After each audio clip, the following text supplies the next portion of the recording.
All right. Some conceptual questions on page 247 under the lesson check. First one, 34. It says, if the total external force acting on a system is 0, what can you say about the total momentum? Okay, that's telling you connotation of momentum in a nutshell there. So total momentum, that means that it is not changing. Don't say, as an answer to that question, that it also has to be 0. No, the total momentum doesn't have to be 0, it just can't be changing. So again, net external force of 0 does not equate to momentum of 0. It amounts to a net change in momentum of 0, which is a different thing. So it can't be changing. That's how we'd answer that. 35. Internal forces can change the momentum of the individual objects within a system. How do they affect the total momentum of the system? They don't. Okay, internal forces cannot do anything. It's like applying a force to yourself. Both the action and the reaction are acting on the same object. They're going to effectively cancel each other out. You know, and again, it can change the individual momentums, just like you saw on that last problem with the astronauts and the satellite. They both had an initial momentum of 0.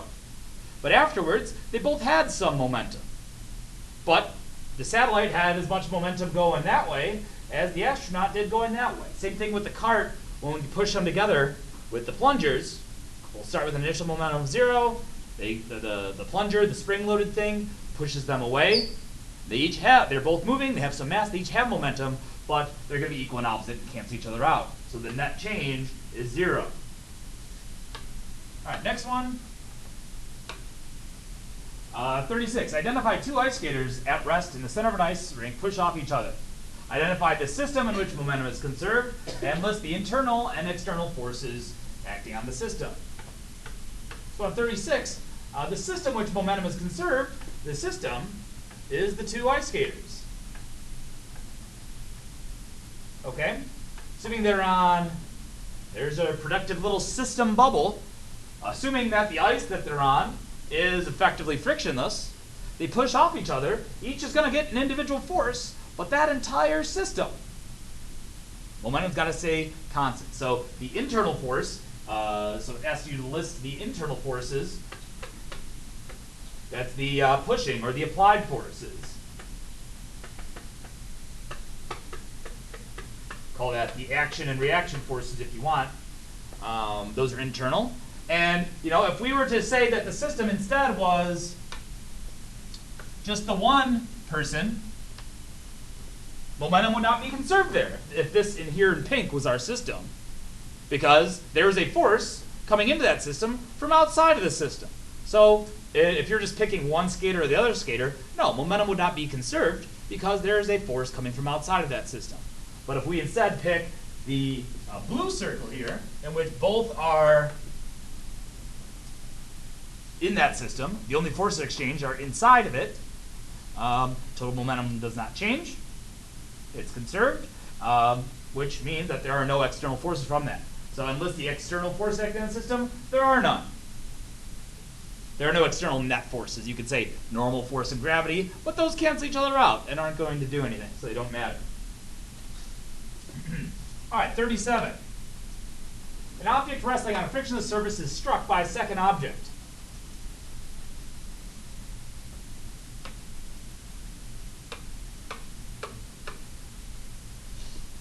A, is it possible for both objects to be at rest after the collision? No. Okay? If you have an object at rest here, v equals 0, and something comes in and strikes it with some velocity that way, this means that this has some momentum, this one has some momentum, and this one has none. Okay? If to say that they're going to be both stopped afterwards means that you would go from having some momentum to having no momentum. And no, momentum would not be conserved in that case, and you can't have that. Again, presuming that it is a closed system. Then in part B, it says, is it possible for one object to be at rest after the collision? Absolutely, that happens all the time. You see that with, say, a billiard ball or something. Ball comes in, this is at rest, this is moving, has motion, and then this gives all of its momentum to this after they collide. After this, so we'll call this ball 1, ball 2. After they collide, ball 1 is at rest, and ball 2, some fun little motion lines there, is the one that's moving. But again, that would really only happen if they were to have the same mass. Otherwise, if there was an inequality of masses, something would either bounce back or both would be moving after the collision. So B, yes, it's possible. A, not so possible. Last one here says 38. If you drop your keys, their momentum increases as they fall. Is the momentum of the keys conserved, or does the momentum of the universe increase as the keys fall? Now what this means is say, did the momentum of the universe increase? So as your keys are falling, does that mean that momentum is magically being created out of nowhere? No, of course not. So how is it that momentum is still being conserved here? In other words, what system is momentum being conserved? Okay, so you have the Earth here, and you have your keys. Apparently your keys are from a 17th century dungeon. They're falling towards the Earth. They're picking up speed. They're gaining speed, which means, yes, the key's momentum has to be increasing. As the V increases, the further and further it falls, their individual momentum is increasing. But what else is happening? And what system are we looking at to say that momentum is in fact still being conserved? What's causing them to fall? Gravity. Gravity from what? Gravity from the Earth. Okay? So Earth's gravity pulls the keys down. But the keys also have gravity, and they're pulling the Earth up. So if we consider the system, the keys and the Earth, the keys-Earth system, as much momentum as this gains downward, as the keys gain downward, the Earth actually gains upward. The Earth actually rises a little bit. Again, some really, really crazy small amount that would not be necessarily measurable, but that is how the momentum in that case would be conserved. You know, if you were to, so the answer here is no, the momentum of the universe does not increase. You can't ever increase the momentum of the universe. It has to be conserved in any closed system. So here, our system is the key Earth system. As much momentum as the keys gain going downwards, the Earth gains going upwards. And so the net result is still a change of 0. It's kind of like if, say, take the Earth and the Moon. And the Moon is orbiting around the Earth right now. So we've got Earth here, we've got Moon over here.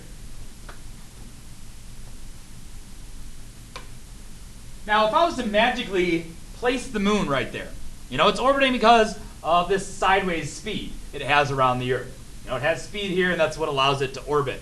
But if we just magically place the Moon right there,